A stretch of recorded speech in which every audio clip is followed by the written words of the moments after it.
하나님 말씀은 신약 성경 마가복음 5장 25절 되겠습니다.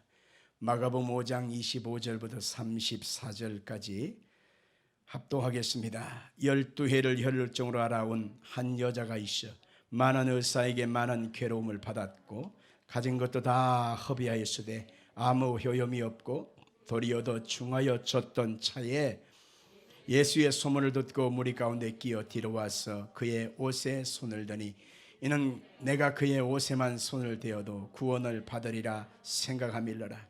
이에 그의 혈루끈이 곧 마름에 병이 나은 줄을 몸에 깨달으니라. 예수께서 그의 능력이 자기에게서 나간 줄을 곧 스스로 아시고 무리 가운데서 돌이켜 말씀하시되 누가 내 옷에 손을 대었느냐 하시니 제자들이 여짜오되 무리가 에워싸미는 것을 보시며 누가 내게 손을 대었느냐 물으시나이까 하되 예수께서 이 일 행한 여자를 보려고 둘러보시니 여자가 자기에게 이루어진 일을 알고 두려워하여 떨며 와서 그 앞에 엎드려 모든 사실을 이어주니 예수께서 이르시되 딸아 내 믿음이 너를 구원하였으니 평안히 가라 내 병에서 놓여 건강할지어다. 아멘. 오늘 시간 이 말씀 듣다가 건강을 회복하기를 주 이름으로 축원합니다. 이 말씀 듣다가 문제가 해결되기를 예수 이름으로 축원합니다. 따라 말씀해 주시기 바랍니다. 절박함과 애절함이 관건이다. 우리나라 속담에 보니까 목마른 사람이 먼저 우물 판다라고 하는 말이 있습니다. 그만큼 절박함과 애절함이 있으면 먼저 행동에 옮기게 되어 있다라고 하는 것입니다. 우리가 신앙생활하면서 하나님과의 관계도 매한 가지입니다. 하나님이 절박하실 이유는 없습니다. 누가 절박할까요? 힘들게 살고 고달픈 내가 절박한 것입니다. 그만큼 하나님께 이렇게 절박함과 애절함을 가지고 나아가게 되면 하나님이 우리를 만져주시고 은혜 입게 만들어 주시는 것입니다. 오늘 보면은 12년 동안 혈루병 걸린 여인이 예수님을 만났습니다. 그리고 병에서 놓여 깨끗하게 되었다라고 성경은 말씀하고 있습니다. 그런데 오늘 여기에서 먼저 꼭 봐야 될 내용이 바로 이 여자가 예수님을 만날 때에 그 혈루병이 몇 년 동안 고생했느냐 12년 동안 고생했다라고 나오는 것입니다. 우리 한번 성경 25절을 읽어보겠습니다. 같이 읽어볼까요? 12해를 혈루증으로 알아온 한 여자가 있어. 아멘. 오늘 본문을 시작하면서 이 여자의 병든 상태가 얼만큼 되었느냐 12해를 혈루증으로 알아왔었다라고 말하고 있습니다. 여러분들 우리가 늘 익숙하게 보는 이 여자의 상태 시간을 볼 수 있지만은 이 12해 다시 말하면 12년이라고 하는 시간을 한번 집중해서 조명해 볼 필요가 있는 것입니다. 성경에 보면 12이라고 하는 숫자를 굉장히 강조하고 반복해서 얘기하는 것을 볼 수가 있습니다. 그러니까 성경에서 내용 속에 12이라고 하는 의미가 뭘까요? 한번 찾아볼까요? 예수님의 제자가 몇 명이요? 야곱의 아들들이 몇 명이요? 이스마엘의 아들은 몇 명이요? 가나안에 정탐꾼 보냈습니다. 몇 명이요? 그렇습니다. 12입니다. 요한계시록 12장 1절에 보니까 12개의 면류관을 쓴 해를 옷 입은 여자도 나오고 있습니다. 요한계시록 22장 14절 이하에 보니까 계시록에 기록된 12개의 진주문, 12천사, 12자수정 얘기가 나옵니다. 마가복음 5장 42절에 보니까 회당장 야이로의 딸이 몇 살? 12살. 그리고 구약 성경에 제사장들이 예봇으로 입었던 그 예봇의 흉패가 딱 앞으로 이렇게 딱 달리는데 거기에 12가지의 보석들이 거기에 다 매달려 있었던 것을 볼 수가 있습니다. 과연 12, 12이라고 하는 의미를 여기서 강조하는 이유가 뭘까 생각해 보려고 합니다. 12이라고 하는 숫자는 곧 완전수입니다. 사람이 꽉 찬 수다 그렇게 볼 수가 있는 것입니다. 그래서 이 여자는 12년 동안 혈루병으로 고생했다라고 하는 것은 이 여자는 갈 때까지 다 간 여자라는 것입니다. 한마디로 말하면 인간적인 방법을 다 동원해 봤다라고 하는 것입니다. 그야말로 이 여인은 더 이상 희망이라고는 하나도 찾을 수 없는 종결되어진 다시 말하면 끝장난 여자였다 라고 해석할 수가 있는 것입니다. 현재 완료된, 희망이 끝나버린 그 사람의 인생에 다시 한번 일어서고 재기할 수 있는 기회가 완전히 차단당한 그런 인생이었다라고 해석할 수가 있는 것입니다. 애나 지금이나 병들어서 오랜 시간을 지나오게 되면 여러분 어떤 일이 생각되고 어떤 일이 파생되어질지 다 알 것입니다. 속담에도 있지 않습니까? 긴 병에 뭐가 없어요? 효자 없다 그랬습니다. 중병에서 고침받지 못하고 계속 시간이 길어지면 길어질수록 파생되어지는 것은 웃음이 사라집니다. 가정에서 긴 병자가 오래도록 같이 있다 보면 여러분 경제적인 문제는 완전히 바닥나게 되어 있습니다. 당사자도 직장을 관둬야 되고 그 사람을 간호해야 될 간병인이 살 수 있으면 좋은데 간병인이 부담스러우면 어떻게 됩니까? 식구 중에 한 사람이 직장을 또 관둬야 돼요. 그러면 그 병든 사람 때문에 가정에는 끊임없이 다툼과 끊임없는 큰 소리가 날 수밖에 없다 그 얘기인 것입니다.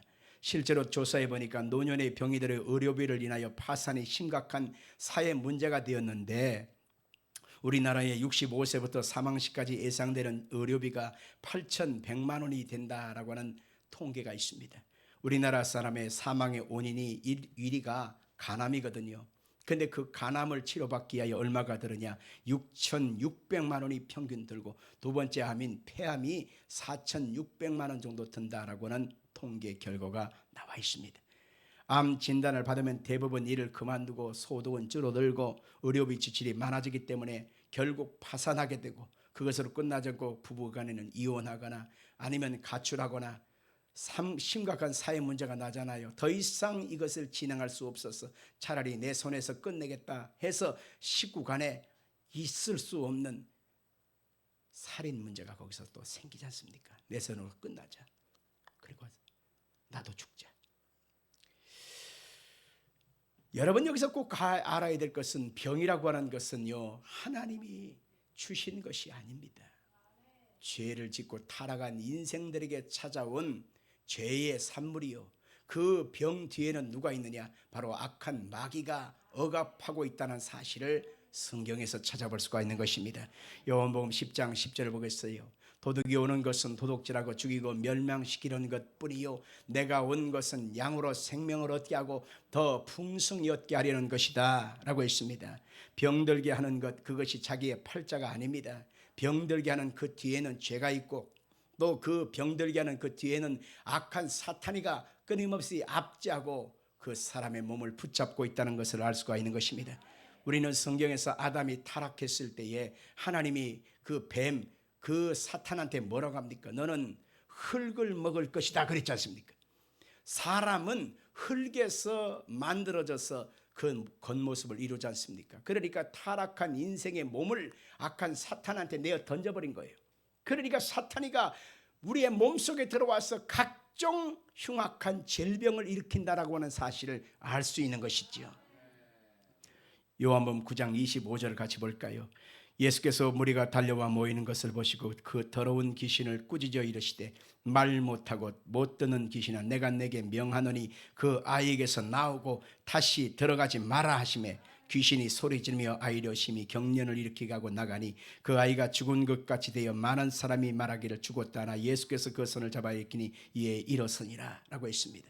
몸속에 들어와서 각종 약한 부분을 공격하고 그 사람의 몸에 고통 가운데 평생을 살게 해서 영원한 사망의 지옥불로 던져 넣는 것이 악한 마귀의 짓이다라고 하는 것을 알 수 있는 것입니다. 그래서 예수님께서는 오셔서 공생애를 사실 때 병든 자를 가만두지 않았습니다. 반드시 고치셨고 그 몸을 괴롭히는 귀신을 내어 쫓았다라고 하는 것을 알 수 있습니다. 기쁨과 평안을 짓밟는 것이 마귀이기 때문에 기쁨과 평안을 회복하려면 마귀를 쫓아내야만 기쁨을 회복할 수가 있는 것입니다.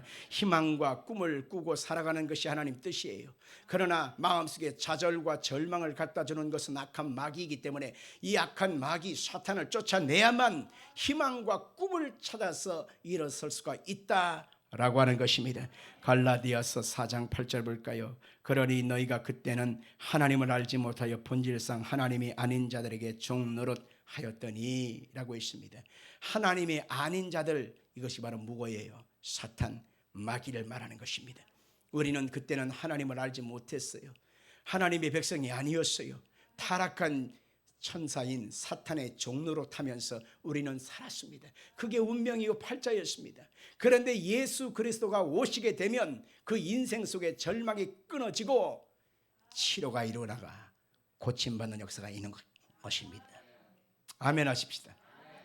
돌아가신 저희 모친 이정화 권사님이 아직 권사 되기 전에 집사였을 때 충주의 그 시골집, 서운리의 그 시골집에 내려갔는데 그때는 아직 믿음이 아주 충천했었어요.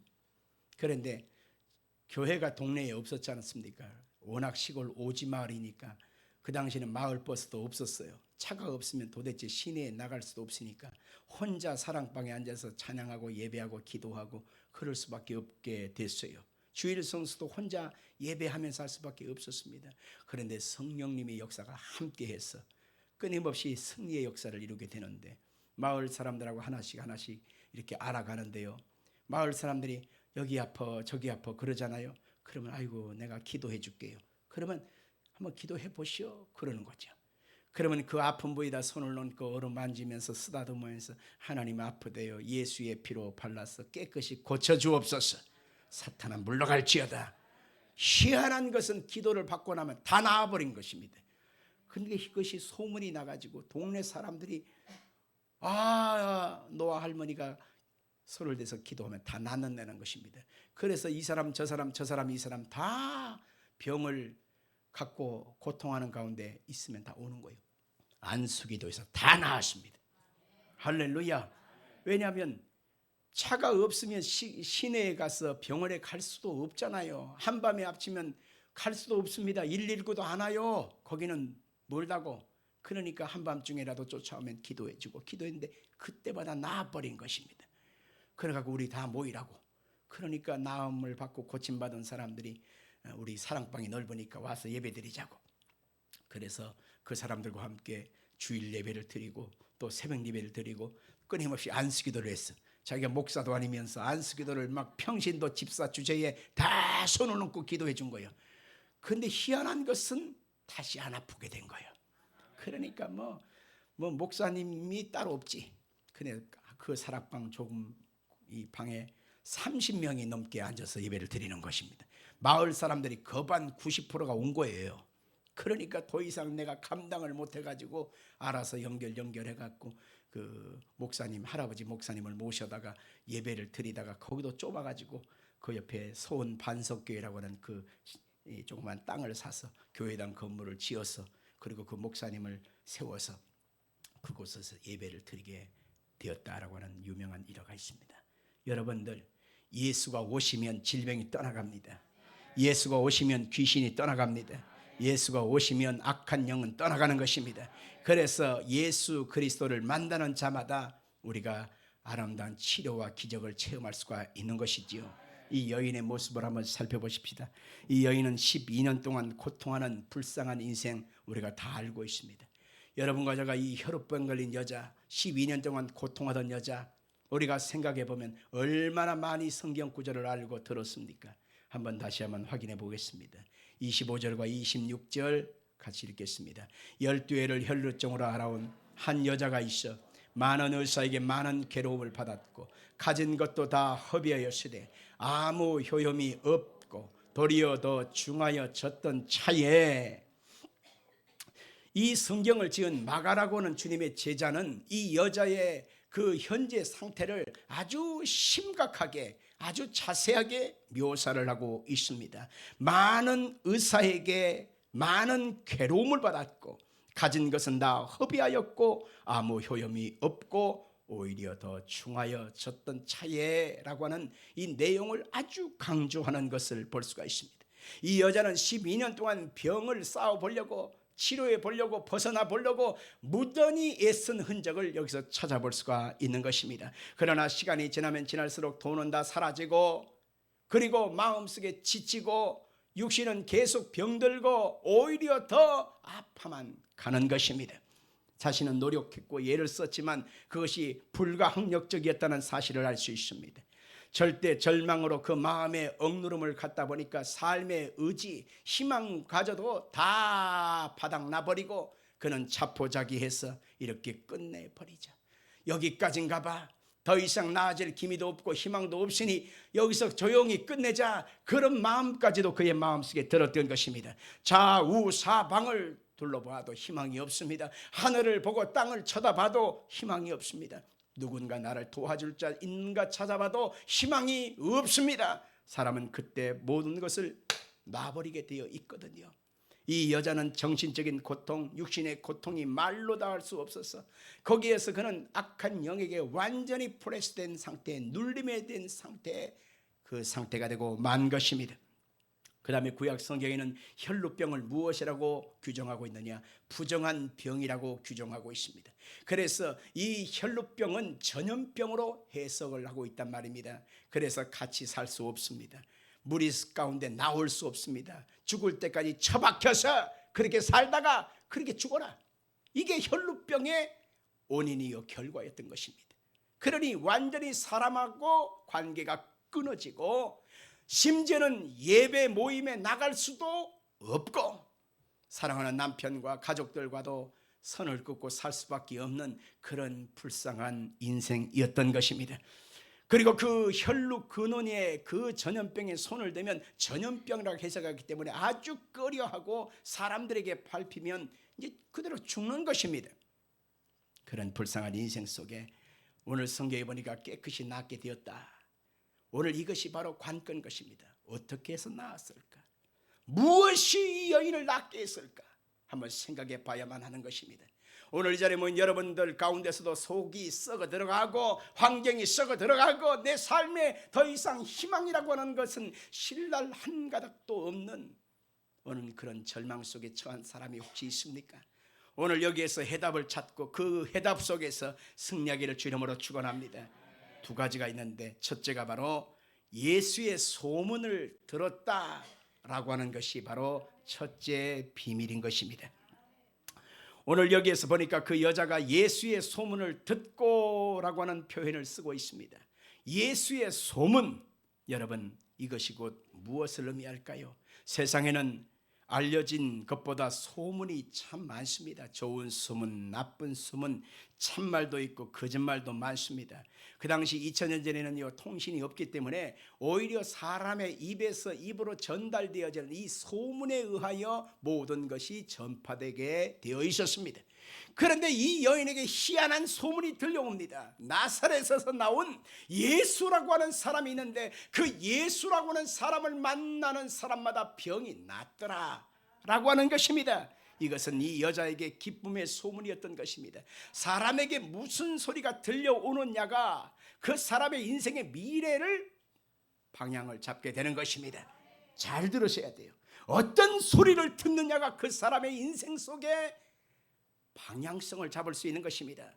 에덴 동산에서 악한 마귀가 주는 소리를 들었던 아담과 하와는 선악과를 따먹게 되어서 결국 그들은 타락하게 되고 심판을 당하게 되었지 않습니까? 우리의 심령 속에 악한 마귀의 소리가 아니라 예수님의 소리를 듣게 되면 우리 인생 속에 희망이라고 하는 것이 다시 시작된다는 것입니다. 로마서 10장 17절을 같이 볼까요? 그러므로 믿음은 들음에서 나고 들음은 그리스도의 말씀으로 말미암느니라. 아멘 합시다. 이 여자는 공식적으로 사람들 속에 나설 수가 없고 숨어 다녀야 되고 끊임없이 갇혀 지내야 될 사람입니다. 그런데 어쩌다가 이 여자의 귓소리까지도 예수의 소문이 들렸다는 것입니다. 예수님께서 하나님의 아들이라는 거예요. 그분이 우리의 죄를 멸하시고 그분이 악한 마귀 사탄을 멸하시고 우리의 죄값을 청산하시고 그리고 그 예수님이 하나님의 아들로서 우리를 구원하신다는 것입니다. 그 증거로서 예수님을 만나는 사람은 좌절된 사람이 희망을 찾게 되고 얽매인 사람이 해방을 얻게 되어지고 어떤 질병에 걸렸든지 낫게 된다는 것입니다. 완전히 절망에 처한 인생, 완전히 끝장난 인생일지라도 예수님을 통해서 완전히 다시 시작할 수 있다. 그 소리를 듣는 순간 그 속에 소망이 생기고 생명이 생기고 다시 한번 일어설 수 있는 용기가 나게 되었다라고 하는 것입니다. 마태복음 4장 23절로 24절에 보니까 예수님께서 하신 일이 요약되어 있습니다. 읽어볼까요? 예수께서 온 갈릴리에 두루 다니사 그들의 회당에서 가르치시며 천국 복음을 전파하시며 백성 중에 모든 병과 모든 약한 것을 고치시니 그의 소문이 온 수리아에 퍼진지라. 사람들이 모든 앓는 자 곧 각종 병에 걸려서 고통당하는 자 귀신 들린 자 간절하는 자 중풍병자들을 데려오니 그들을 고치시더라. 아멘. 예수님은 죄를 사하시기 위해서만 오신 것이 아닙니다. 악한 마귀를 내어 쫓아 버리시기 위해서 오셨고 우리의 각생 질병들을 고쳐주시기 위해서 오셨다는 것입니다. 마음이 상한 사람도 고쳐주십니다. 불치병도 고쳐주십니다. 여러분과 제가 오늘 시간 예수님을 만나면 어떤 병도 고침을 받을 수가 있다. 여러분 그것을 믿고 선포하기를 예수님으로 축원합니다. 마가복음 6장 56절에 보니까 아무 때나 예수께서 들어가시는 지방이나 무엇이나 마을에서 병자를 시장에 두고 예수께 그의 옷가에라도 손을 대게 하시기를 간구하니 손을 대는 자는 다 성함을 얻으니라. 예수님께 손을 대고 예수님을 만지고 예수님과 악수 한 번만 해도 깨끗이 낫더라는 것입니다. 캄캄하고 어두운 절망 속에서 죽을 날만 손꼽고 있는 이 여자가 그래 내가 예수님을 만나면 나도 나을 것이다. 예수님의 옷가에만 손을 대도 내가 나을 수 있다. 나는 다시 시작할 수 있다.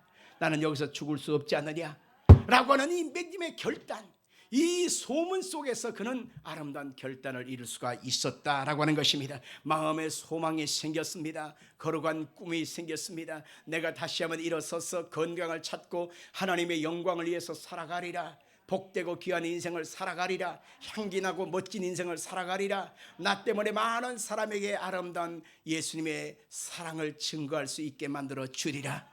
이런 희망의 꿈을 꾸게 되자 그는 다시 일어설 수가 있게 되었다라고 하는 것입니다. 사람은 마음속에 이 희망과 꿈이 얼마나 중요한지 모릅니다. 희망과 꿈이 있어야 내가 일어날 이유가 되고 살아가다 만한 이유가 되고 고생을 참을 만한 이유가 되어지고 이 고비를 넘어갈 수 있도록 견딜 수 있는 힘이 되고 마는 것입니다. 희망과 꿈, 그것은 어디에서 오나요? 하나님의 성령 아래서 주신다는 사실을 믿길 바랍니다. 실제적으로 브라이언 트레이시라고 하는 사람이 있습니다.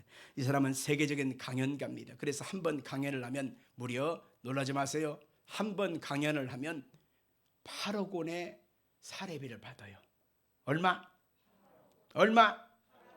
만져보시기나 하셨나 드러나 보셨나 8억 원을 받는답니다. 화면을 좀 봐주세요. 이분이 이렇게 말을 했습니다. 나는 항상 사람이 목표를 갖는 것이 중요하다고 생각한다. 그러면서 이런 표현을 썼어요. 한번 읽어볼까요? 같이 읽습니다. 만약 여러분이 자신을 위한 목표를 세우지 않는다면 다른 누군가의 목표를 이루기 위해서 일을 해야 합니다. 아주 중요한 얘기입니다. 목표를 세우지 않는다면, 자신의 그 목표가 없다면 당신은 누군가의 목표를 이루기 위해서 일평생 뼈 빠지게 종로로 타면서 살아야 합니다. 바로 그 얘기입니다.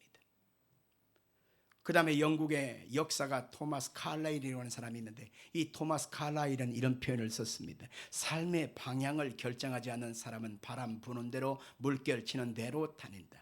이런 사람은 가장 편한 길 속에서도 어디로 가야 될지 잘 모른다. 그러나 사람의 방향을 설정한 그 결정한 사람은 가장 험한 길도 뚫고 나간다. 그리고 자기의 목적을 달성한다. 사람의 목표가 중요한데 그 목표가 있어야 사람 속에 일어날 힘을 얻고 장애물을 헤치고 이겨나갈 수가 있다는 것이죠. 그런데 희망마저 꿈마저 좌절된 이 여자는 모든 것이 망가져버리고 만 것입니다. 그런데 예수의 소문을 듣자마자 죽어버렸던 희망이 꿈틀 하면서 일어나더라는 것입니다. 예수님이 그 속에 들어오자마자 다시 한번 내가 일어나야지, 그래도 나는 일어나야지, 그래도 나는 살아야지 라고 하는 그런 마음이 그 속에 들어오더라는 것입니다. 바로 그것이에요. 하나님의 성령님은 우리를 자꾸 예수께로 인도해 가시는 것입니다. 예수를 만나는 자리인 예배 자리에 우리를 자꾸로 끌어가시는 것입니다. 예수를 만나는 말씀 듣는 자리로 우리를 이끌어 가시는 것입니다. 예수님을 만나는 자리, 찬송하는 자리로 이끌어 가신단 말입니다. 그렇기 때문에 예수님이 인도하시는 예배와 찬송과 말씀 듣는 것과 은혜 받는 것이 그래서 중요한 것입니다. 예수를 만나면 내 속의 절망은 끊어지고 희망이 시작되는 것입니다. 둘째로 이 여자가 치료받게 된 계기가 있는데 아주 중요한 거예요. 같이 따라 하십시다. 절박함과 애절함을 가지고 예수님의 옷자락을 만졌다. 아멘 합시다. 사람 속에 이 절박감과 애절함을 가지고 행동에 옮기는 거예요. 예수님의 옷자락을 만졌다는 것입니다. 그런데 마음속에 예수의 소문을 아무리 들었어도 자기가 누워있는 이 침상에서 일어나지 못하는 사람들이 많습니다. 마음속에 꿈을 꾸고 마음속에 희망을 가지고 목표를 가지고 잘 되었으면 좋겠네, 부자가 되었으면 좋겠네, 성공할 수 있으면 좋겠네, 합격했으면 좋겠네, 많은 나름대로의 계획과 꿈을 꾸더라도 절망의 자리에서 그대로 누워서 꼼짝달싹 못하고 문고리를 잠그고 있으면 그 사람의 미래는 아무것도 변화될 수가 없는 것입니다. 기와집을 99채를 지었다가 부셨다가 지었다가 부셨다가, 오늘은 양옥집을 지었다가 부셨다가, 아파트를 샀다가 팔았다가, 마음속에 많은 생각을 한다 할지라도 그 생각 속에 그대로 묻혀버리는 사람이 많다, 그 얘기인 것입니다. 아무리 좋은 생각일지라도 실상은 행동에 옮기는 것이 제일 중요한 것입니다. 아멘이십니까? 이 여자는 예수의 소문을 들었습니다. 그리고 믿음으로 반응합니다. 그리고 그 자리에서 일어섭니다. 사람들이 지탄하고 소리 지르고, 그리고 이 사람이 자기 자신의 처지가 발각될까 봐 두렵습니다. 왜? 그 자리는 나설 수 없는 자리거든요. 근데 그 사람이 껍데기를 뒤집어 쓰고, 그리고 사람들 틈에 섞여서 밀치고 땡기고 뭐라고 하든지 간에 예수님을 만나기를 소망했습니다. 그리고 행동에 옮깁니다. 옷자락을 만지면 나는 낫는다. 예수님을 만지면 나는 낫는다. 예수님을 만나면 나는 낫는다 라고 하는 것을 행동 속에 실천했던 것입니다. 그러자 그 절박감과 애절함이 결국 그 사람을 치유한 것을 볼 수가 있는 것입니다. 많은 성도들이 행복을 꿈을 꾸고 잘되기를 꿈을 꾸고 아름다운 날들을 희망하고 있지만은 그것을 위해서 지금 내가 무엇을 대가를 지불하고 있는가를 생각해 봐야만 하는 것입니다. 그 대가는요, 그냥 되는 것이 아닙니다. 절박감과 애절함이라고 하는 그 과정에 산물이 꼭 들어가야만 하는 것입니다. 절박감과 애절함은 쓴물입니다. 고통입니다. 통증입니다. 아픔입니다. 처절한 괴로움입니다. 그것을 지불하지 않는 사람은 아무것도 단물의 열매를 맺을 수가 없는 것입니다. 한 사람의 예를 들겠습니다. 2003년도 미국 유타주 그랜드 캐니언으로 가벼운 하이킹 등반을 떠났던 사람, 자신만만한 청년 에론 라스턴이라고 하는 사람이 있습니다. 이 에론 라스턴이라고 하는 사람은 아주 독특한 취미가 있는데요, 이 사람은 자전거를 타고서 일반 도로가 아닌 산악 자전거를 타고서 오르락내리락 험난한 길을 좋아합니다. 그리고 이 사람이 아무도 가지 않는 계곡, 협곡 막 이런 걸 가서 막 뭔가를 익사이팅한 것을 아주 좋아하는 청년인데, 한 번은 그 계곡 사이를 통과하다가 그냥 미끄러졌습니다. 미끄러지는데 그 미끄러짐과 함께 위에서 커다란 동글동글한 호박 그 바위 덩어리가 그냥 같이 굴러왔는데, 그 바위 덩어리가 멈춘 지점에서 내 오른손이 끼고 말았습니다. 콱 눌렀는데 이런 황당한, 뺄 수가 없는 거예요. 안 빠지는 것입니다. 돌이 꽉 끼는 것입니다. 너무너무 괴롭습니다. 아픕니다. 그래서 소리를 지르면서 사람 없어요, 내가 여기 있어요, 나 좀 도와주세요. 그런데 사람들은 아무도 듣지 않습니다. 워낙 험난한 곳이고 워낙 오지인지라 사람이 없어요. 그러면서 그는 무려 닷새 동안 그 속에서 혼자 고립하다가 어떤 결정을 내리느냐. 이 바위 덩어리를 깨부시자. 그래서 주머니를 뒤져갖고 여러분 맞는 칼 있지 않습니까? 맥가이버 칼이라고 그러나요? 그래서 그 칼을 가지고 몇 번 바위를 쪼아서 깼는데 그 칼이 마모가 돼서 쓸 수가 없는 것입니다. 그래서 자세히 보니까 메이드 인 차이나야. 그래서 뭐라고 하느냐, 내가 스위스제 칼을 갖고 왔더라면 더 좋았는데 이 메이드 인 차이나 때문에 이거 아무것도 안 되네. 메이드 인 차이나는 안 좋아요. 그러다가 이 사람이 계속 탈진 현상이 나오는데 벌써 마비가 돼서 피가 멈춰버린 것입니다. 괴사하고 있어요. 썩고 있는 것입니다. 어떡하지? 이렇게 하다가 나는 결국 굶어 죽고 탈진해서 죽고 나는 이 세상에서 그대로 죽을 거야. 내가 이대로 그대로 죽을 것인가? 이대로 멈춰버릴 것인가? 아니면 나는 기다리고 있는 엄마에게, 기다리고 있는 가족들에게, 친구들에게 내가 좋아하던 내가 해야 될 일을 위해서 나갈 것인가? 그는 심각한 갈등을 하게 됩니다. 계속 이곳에 머물 것인가? 끝낼 것인가? 이대로 내가 완전히 끝장내버릴 것인가? 아니면 나갈 것인가? 중대한 결정 속에 그는 다시 맥가이버 칼, 메이드 인 차이나 그 칼을 들고서 이 팔을 꽉 찔러냅니다. 왜요? 잘라내기로 작정한 것입니다.